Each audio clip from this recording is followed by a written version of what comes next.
Hi everyone, it's Leanne. Welcome to another video on my YouTube channel. Today I'm making a card for my mom for Mother's Day, and so I just want to share my process with you and the tools that I use to create the card. So to get started, I'm using an A2 size folded card. Now I'm going to cut this down to be square, so I'll show you how I do that. And then I'm going to use a piece of mixed media cardstock. And then I have a piece of cardstock, just general cardstock, that I'm going to use as the top layer of my card. I'll be using the Mum and Me stamp set from LAWN FAWN, and I also have the coordinating dies to go with this. I have some circle dies that I'll be using as well, and distress inks. I love distress inks, and so I'm going to use a squeezed lemonade and picked raspberry for this card. So let's get started. So I'm going to leave my A2 size folded card for now, and I'm going to cut that down at the end. So I'm going to set that aside, but I do want to prepare my other two card pieces here. So I'm going to work with my mixed media card first, and that's going to be my base. So I want to measure out where this is a square and then cut it down with my guillotine paper cutter.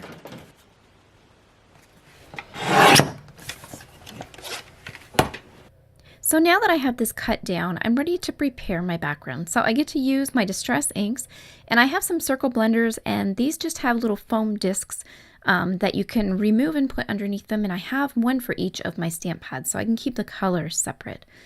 So I'm starting with the picked raspberry, and I just want to work in a horizontal line and create kind of like a sky background, I guess, with a horizon line. I want the image to primarily be yellow with a little bit of that pink showing at the top. Now on my final image, my colored items, my little critters, will sit higher in the circle. So I do want to keep more of the yellow overall in the background.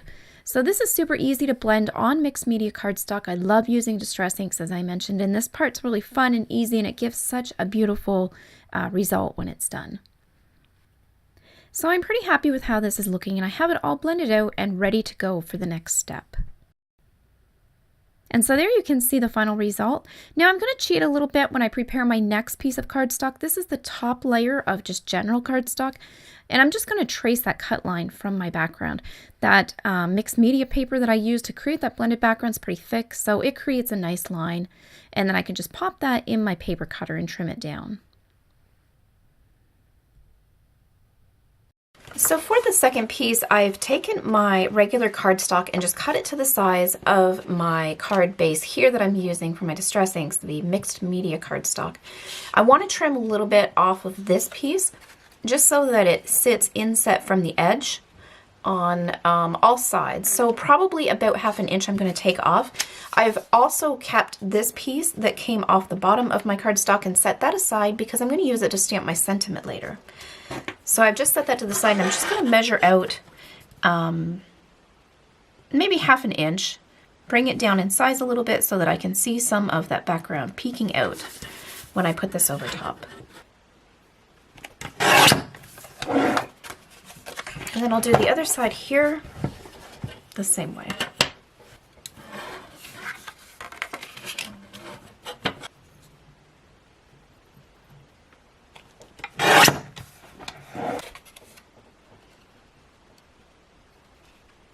So you can see that this is going to sit just in from the edge, and I love how that's going to look.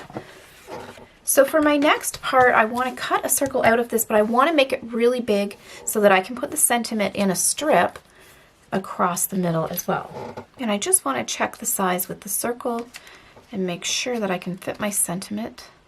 And there's lots of room for the Happy Mother's Day sentiment, and then the image that I choose as well.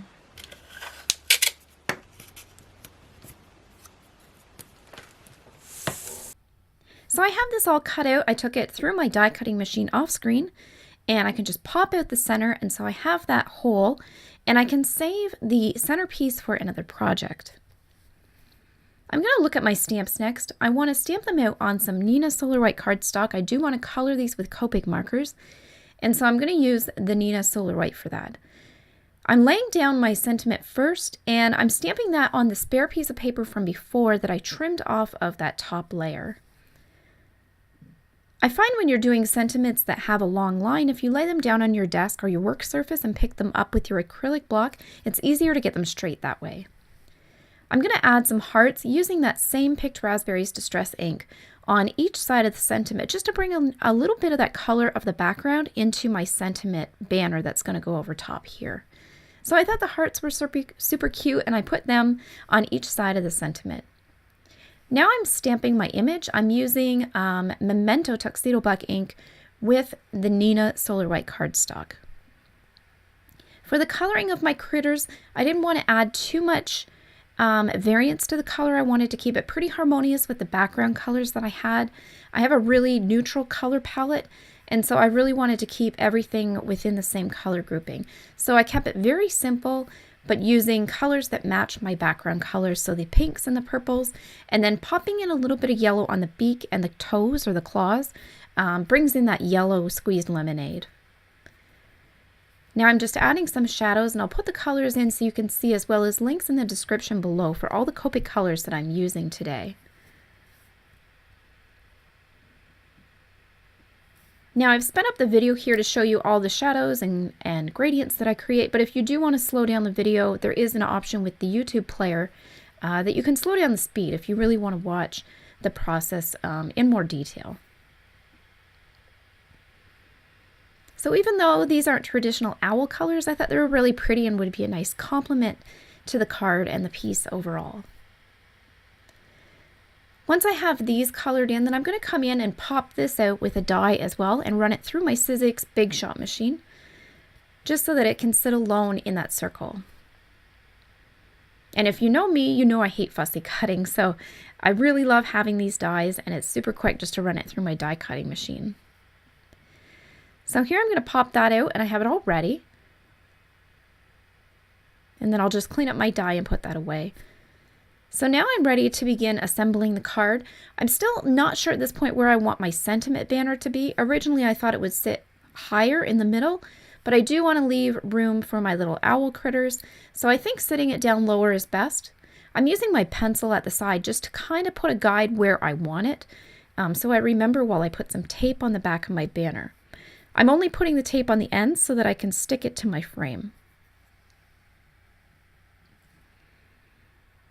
And I'm just gently lining this up and getting it approximately where I want. I wasn't quite happy with it being straight, so I just lifted the one side and pivoted the banner just a little bit until I was happy with the placement. Now I'm going to trim off the edges. I like to use my ruler for this because I can be super precise that way. I could throw it in my guillotine cutter, but I find that there's less margin of error or less chance of overlapping or undercutting this way. So now I have kind of my frame prepared.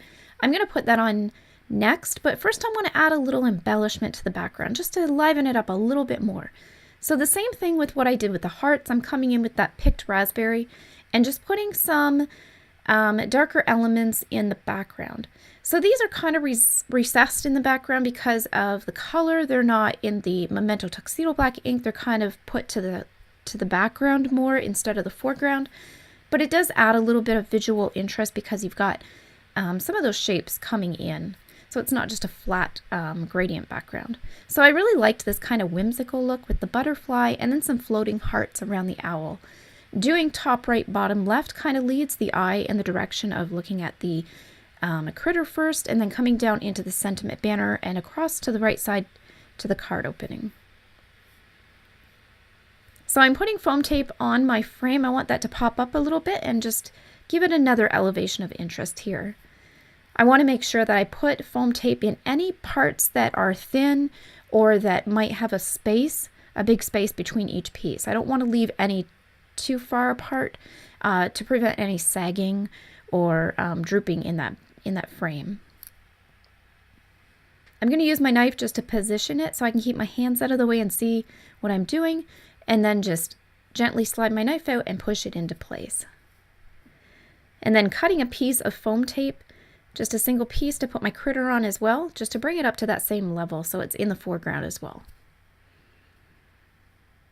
Now I'm coming in with the yellow Copic marker to do a shadow on the background. This one didn't really show up that much on the squeezed lemonade, but it wasn't a big deal. I just left it as is. And now I'm going to put in some sequins as an embellishment. I picked these up at the dollar store. I truly need to go buy more sequins, but I have so many. like this, so they always do in a pinch. So I've got the placement of those, and they're kind of matching the placement of those whimsical elements in the background that we stamped in the picked raspberries. So I'm going to use craft glue and then the end of my knife just to tuck some glue underneath those sequins and pop them down into place.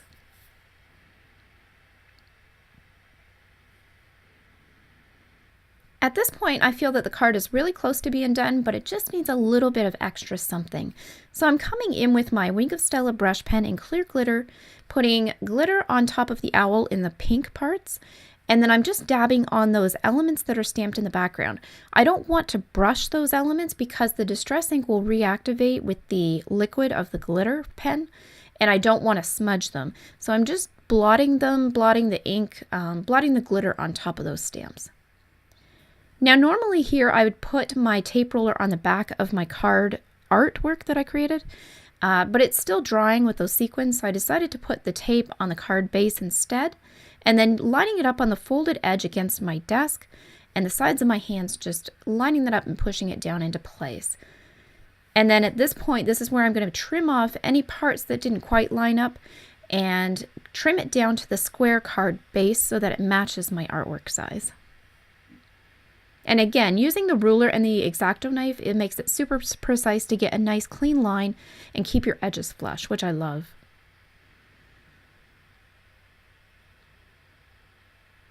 And so here's a look at the final card. This was a very simple card, but it turned out really elegant, and I thought just the balance and the color combination just worked really well together. The symmetry was really nice. And so I was really happy with the way this turned out. I hope you guys enjoyed this video. If you did, be sure to give it a thumbs up. That does help my channel and my videos. And be sure to subscribe and hit the bell so you're notified as well, so you can know when I post more videos. And I have lots more card videos coming soon. Thanks so much for watching.